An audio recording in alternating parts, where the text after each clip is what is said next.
We wish you a Merry Christmas. We wish you a Merry Christmas. We wish you a Merry Christmas and a Happy New Year.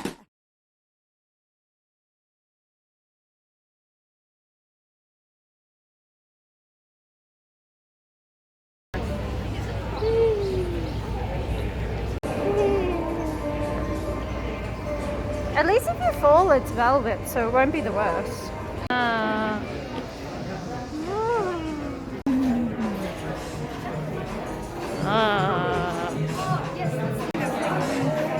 Why am I smiling? You can't see shit.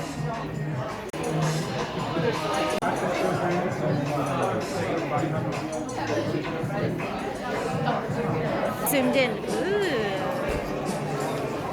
Nice. Very excited. So pretty.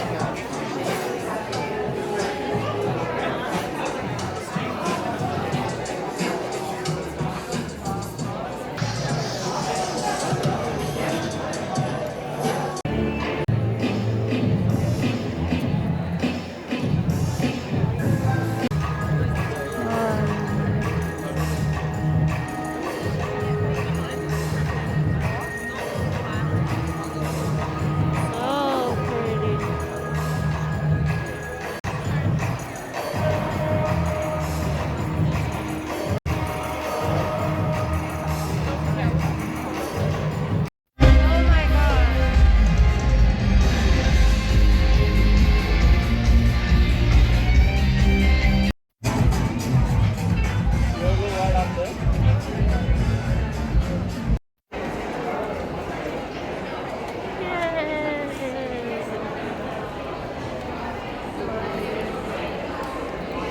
And then stairs.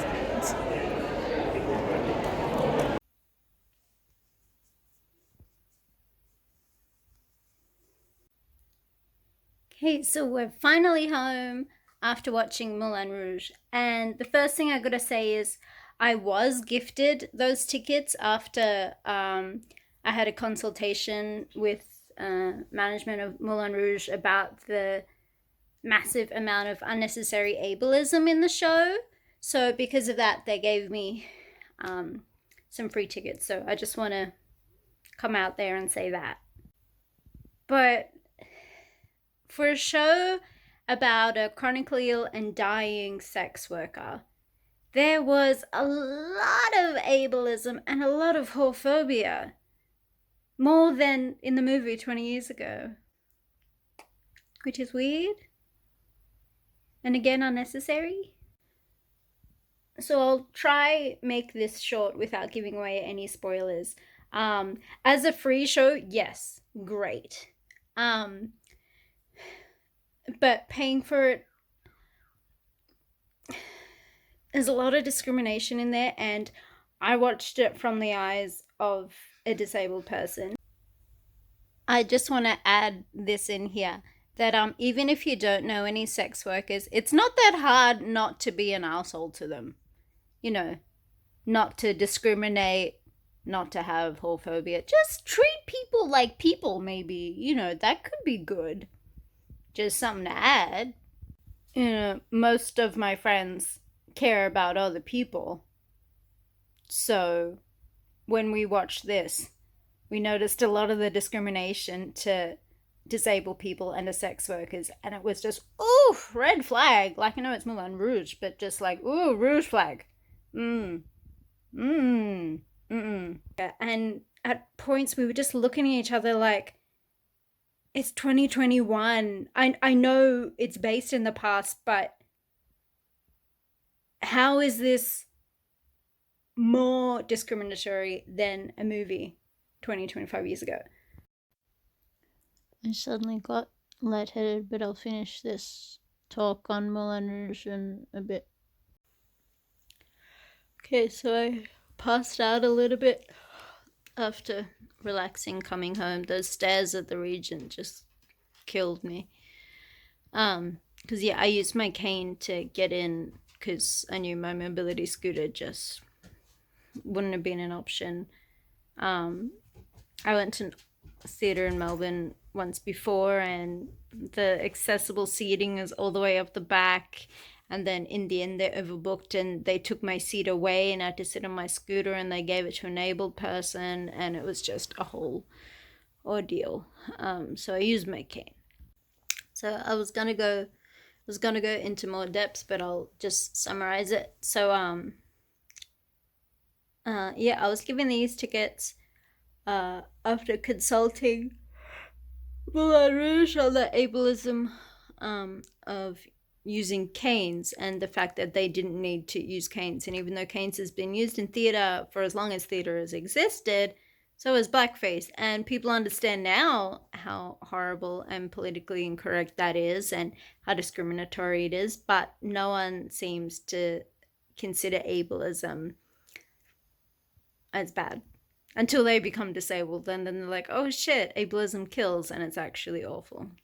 But anyway, so after like 40-minute consult, they realized, yes, this is a terrible thing, and they're actually going to try and not do that anymore in other theaters, whether that's actually inviting disabled people into the boardrooms where they discuss, you know, all these things, because that was one thing that was very clear in watching Moulin Rouge, that there was no disabled people in that room when decisions were being made, and also no sex workers, nor anyone who really spoke to sex workers, or if they did speak to them, certainly didn't speak to them like they were human. There was just very clearly able people who are not sex workers made all the decisions in this production.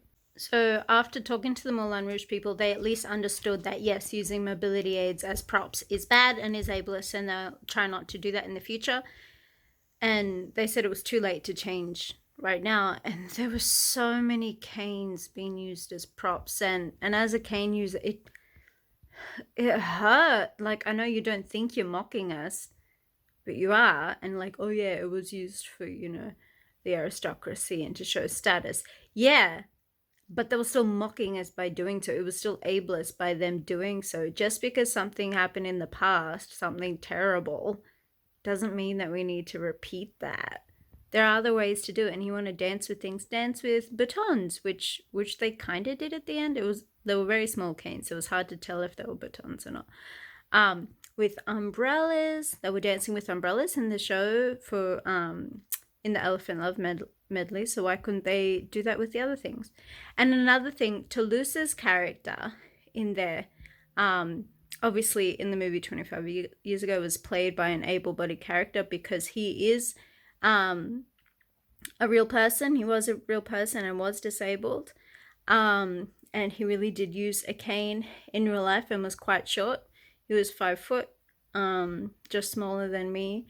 And obviously in theatre, they're all able-bodied people dancing and all that. You know, society is not ready to let disabled people play disabled characters. But so I'll table that for a second, and using sex workers to play sex workers. You know, one day we'll get that equality, but for now we'll just move it aside.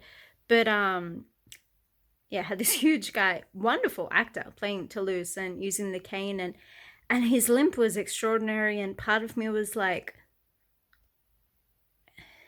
it's so much of a caricature, which is exaggeration and non-naturalism is such a big part of musical theatre, and I understand that studying it, but it just really came off as mocking more than all the others. It was quite sad to see, and it really took me out of the show because I was just thinking this is quite offensive, and it was just, yeah, hurtful. And the thing is, when I was talking to Moulin Rouge, they said, yeah, Harold Zidler, he uses a cane because he's an alcoholic and he hides liquor in his cane, all right? Well, one, Toulouse actually did that in real life, and they didn't show Toulouse doing that at all. And Harold Zidler, who wasn't a real person, they had him take a drink from his cane once. So that tiny bit where he did that off stage was not integral to his character nor the show. So it's just really a cop-out. And it was just, yeah, lots of things like that.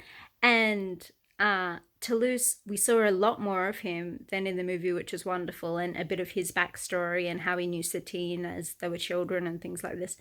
But it really has a lot of internalized ableism in his character, which obviously was just plain ableism from the abled people who created Moulin Rouge, that they're like, you know, he was in love with Satine, but like, who would want someone like me? You know, this creature and all this sort of stuff. And it's like, hello, disabled people are hot and we are worthy of love. But again, able-bodied people aren't really ready to hear that. So that, again, that was a big what the fuck kind of moment in there. And it's like, you can make him depressed if you want, even though he wasn't like that in the movie. He was quite a light-hearted drunk. But there was none of this, oh, poor me, you know, no one will love me with legs like this. It's a fuck off. He's a great guy. He's a catch, you know. And the thing is, the sex workers in real life, Moulin Rouge, they loved him and he loved them. He said he felt at home with them in Moulin Rouge. So, and they kind of made it like, yeah, he's this kind of outsider in there and no one, you know, who would want to be him? And yeah, that was really offensive. I wasn't expecting that. And, you know, some of it was great. Some of the songs were wonderful. Some of the dances, the sets were beautiful. But I say some, like a lot of the iconic songs of the film either weren't included at all or changed so much that it was really kind of lackluster. Like Satine's The One Day I'll Fly Away, which is such an important song, was changed for Katy Perry's Firework for some reason. And not just a snippet of the song like they did in some of the other songs. They had little snippets like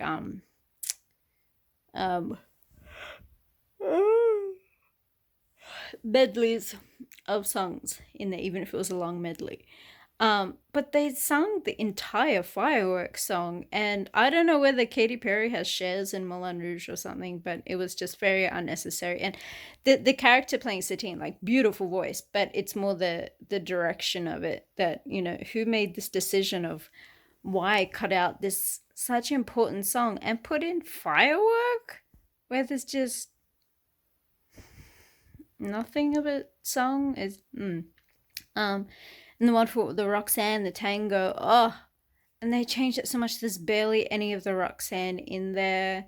And then the Argentinian doesn't actually sing the song. Instead, they sung Bad Romance, which, like, that scene in itself was great, but it would have been better if they actually had that icon. That's, like, the most popular song of the whole thing, and they didn't even include it. And, you know, the why does my heart cry? Just, you know, that's so important to have that over the top of the Roxanne. And that didn't happen at all. It's like they had a tiny Roxanne part and then the why does my heart. It was just, who was in charge of that? You have so many people on stage singing so many different parts. Why couldn't, like, at least the chorus sing the Roxanne while Christian's character sings the other part? Like, if for some reason you didn't want the Argentinian singing, just why? It makes no sense, and it kind of was a sour note just to not input a lot of that.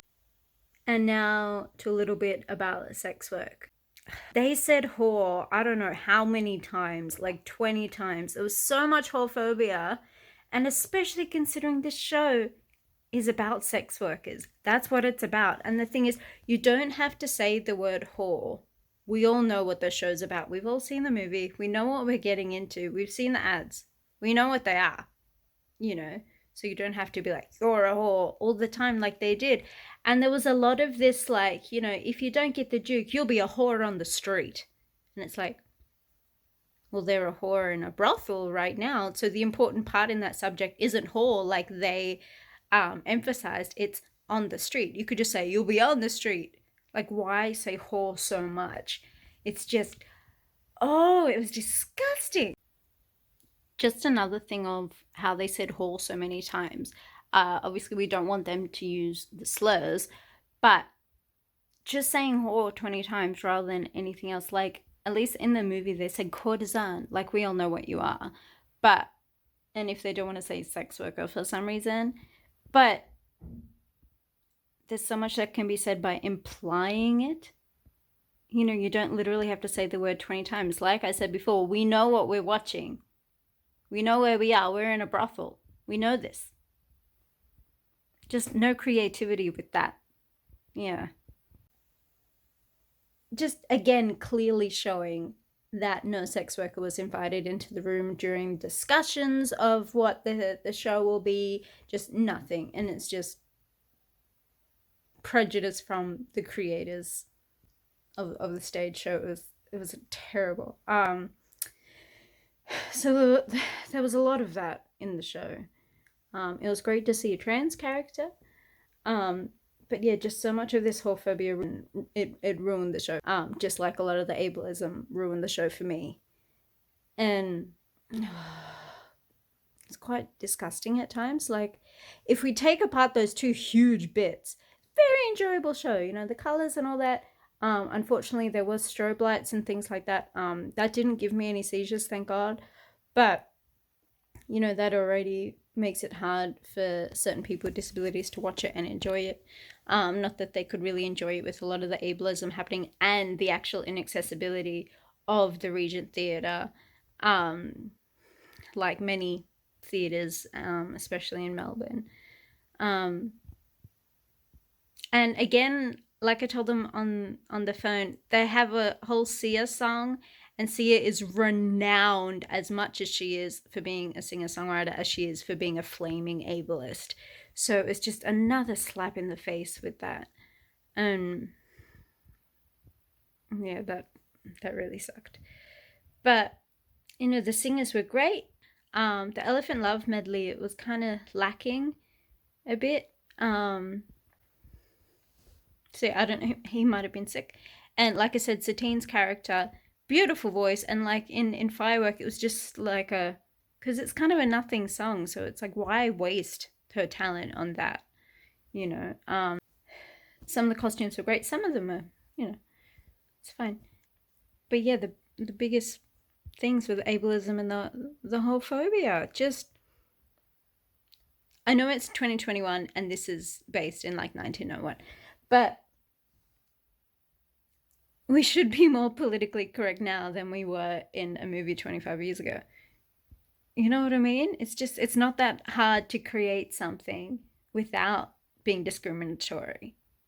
You know, you don't need the discrimination to make the show. It's not like if the show was based on, say, how badly sex workers were treated or something, then yeah, that makes sense. But it's not. It's about a chronically ill sex worker falling in love then dying. That's what it's about. The dances and the songs were so quick that, again, a lot of the dances, it was kind of really showed the lack of sexuality, that a lot of them don't know about sex work. So they're dancing so quick, where you don't dance quick to be sexy. You dance slow. You don't double time it, you half time it. So like, say it's go sister soul, sister flow, sister soul, you know, so you don't go da da da da da da da, you go da da da da da da da da da, you know, you do half of that, and that's the sexier movement. And a lot of them didn't. The four beautiful, beautiful people who were singing the Lady Marmalade, they were great, but a lot of the others, it was just a bit like, so yeah, just the people behind them. So they themselves are great. It's the people behind them who's making the decisions that it was just really questionable. Again, if they're meant to be sex workers, and it just really clearly shows that the people making these decisions has no idea how they're meant to act. So it was just, it's very weird. As a free show, you know, but yeah,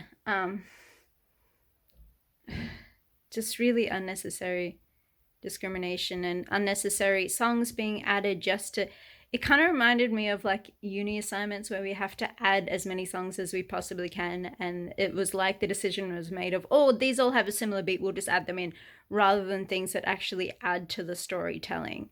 And it's like, you cut out One Day I'll Fly Away so you can add Chandelier. How does that make sense? And it's not even like any of them were pointing to the chandeliers or swung from the chandeliers or was near the chandeliers when that happened. It was just like, oh yeah, you're on absinthe, okay. that unnecessary, makes no sense. So yeah, there was a lot disappointing to it. I was still beaming for a lot of it, just thinking, oh my God, I can't believe I'm here. It's been so long since I've been out. Unfortunately, with COVID, it's come back again quite big, so that was a bit scary, but it's like, but theatre is back, and that's wonderful. So I was really happy about that. But there was just a lot of things that really took me out of it, and thought, wow, as a sex worker and disabled person, just watching it was like, wow, they really don't want us here. They really don't want our support, our patronage. They just don't want us in society. That was clear from the show. And that's not what you want as an audience member. You don't want to be told you're worthless and terrible. We don't want you, get out. You know, that's heartbreaking. So yeah, it was hard to watch at times. Yeah, quite heartbreaking. Like I said, a lot of it was really good. But a lot of it wasn't. So yeah, if you had the money to spare to go watch Moulin Rouge, do that, but maybe buy a cheap ticket and use that extra that would have been spent on a bigger, pricier ticket on supporting disabled people or sex workers, or, you know, just women in general, shelters and things like that at Christmas, because the show was quite discriminatory. So like, yes, watch it, support the theatre, but also support the people that the show is kind of shitting on, because yeah, that was hurtful. But yeah, so if I was to say out of 5 stars, I would say 3. Somebody who doesn't care about disabled people or sex workers would probably call it like a 4 or 4.5. But if you care about other people in society, yeah, it's a 3. Yeah, bit disappointing. I deliberately wanted to go on Christmas Eve to really celebrate, you know, but it was kind of a slap in the face. It was a very much of, you're not a worthy member of society. Poor you, who would want to be you? You should die in the corner. And I've been getting enough of that throughout the pandemic. You know, I don't know how many Abels told me I should die so they can go out and go back to the pub, because they don't want to isolate to save me. Anyway, Merry Christmas. Also, the decision to make Christian suicidal rather than the Duke's henchmen going after him with a gun, that was really weird. And I don't think that was a great stylistic choice. That whole sort of section right before Satine, you know, collapses, is really sort of lackluster and small. And I was thinking, oh, okay, they're making it really small, so she's going to die. It's going to be this singular little thing, and that's how it's going to end. But then they did this big number, which again was great. But it's like, well, then why not have big, little, big? Then just little, big. Yeah, strange directorial issues. So yeah, watch it if you want and you have the money. Support the theatre, but just keep in mind they will treat disabled people and sex workers like shit, unfortunately. Yeah, kind of heartbreaking.